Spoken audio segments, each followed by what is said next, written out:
Now, listening to a Total Rock, Doom and Co. And the Co is now Area 54. Lakis and Laura from Area 54. I'm going to break a rule here because normally between 10 and midnight in Skull and Doom we get very psychedelic and progressive and we refuse to play anything that doesn't fit in. But just for a brief time, because Area 54 made the long trip here, we're going to play a bit of Area 54 and talk to them.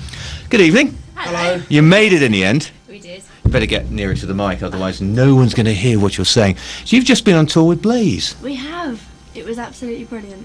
What was good about it then, from your point of view? Well, for us, I'd say it was exactly what we needed. It was absolutely 100% what we've been waiting for, and none of them were at all nasty or offy or anything. There were no big attitudes, no big egos. They were just really down to earth, and they were lovely, and they really were good to play with. What sort of audience was Blaze getting? Because last night's audience seemed very mixed, and it was a respectable turnout given the time of year. Was that typical of what you've been getting on the tour? Yes, it's all been very mixed. It's all been mixed, really. Like, yeah, quite a few young people and quite a few like older people. Right. But it's all been really good because we're a bit more traditional, and so are Blaze. Oh yeah. It's been a night, a whole night of traditional music, and it makes a nice change. Yeah, really good. Yeah. Did you find that people knew your songs? Yeah, there were people singing the lyrics, which freaks me out. Well, hey! Wow. Yeah, there was some not faces we know either, like people we've never seen before. So you've been making an impact and you didn't know it. We didn't know. Oh, fantastic. How did you get the tour? Well, Blaze basically, he said himself, like the way that they booked the tour up was rather weird. He said, but when for the gigs which they didn't have support slots for, he'd heard our CD when we saw him when he did an interview with you.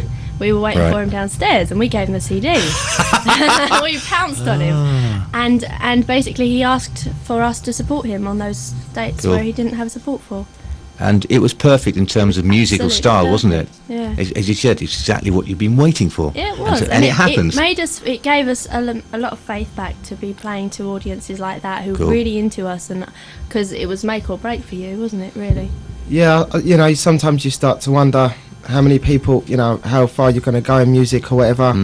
You can start to doubt yourself because you've been playing with the wrong band. You're always put on with the wrong bills. It always happens. You get looked down on. Yeah, you get looked down on. But for the first time, I really felt like we belonged where we was playing, because like Blaze's fans definitely got what we were doing, and like a lot of people were just telling me how great it was to see two good bands on the same night. Well, I think we all know that there's a big audience out there for the sort of music that you're doing and Blaze is doing, and unfortunately it doesn't get much attention from certain areas of the media, which is a bit of a shame. Was it really a case of make or break, that if this isn't what you were going to give up? I was really worried if this didn't go well, the ones with Blaze. I just thought, if we don't fit in with Blaze, where will we fit in? Yeah. Like, because, we've played with all different kinds of bands, and I thought if we don't fit in with Blaze, Maiden fans and all that probably won't like us. But we went down so well. I mean, I've got a lot more faith back. Cool. I really Excellent. believe in the band now. That's great news.